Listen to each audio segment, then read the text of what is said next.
কথার নাম লতা। ঝগড়া করতে করতে এক সাহাবী রেগে মেগে আগুন। আল্লাহ রাসূল দেখতে লাগলেন আর বললেন, ইন্নী লা আ'লামু কালিমা লাউ ক্বালাহা লা যাহাবা যা আনহু। নিশ্চয়ই আমি এমন এক বাক্য জানি, এই বাক্যটা যদি এই সাহাবী পড়ে তাহলে তার রাগ মুহূর্তের মধ্যে ঠান্ডা হয়ে যাবে।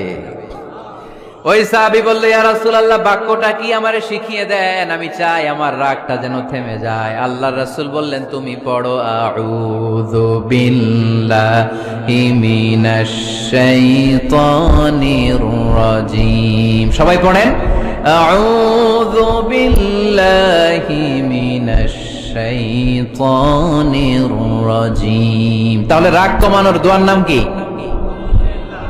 সবাই বলেন, আউযু বিল্লাহি মিনাশ শাইতানির রাজীম। এটা হচ্ছে 1 নাম্বার ফর্মুলা। এটা কয় নাম্বার মনে থাকবে? Likey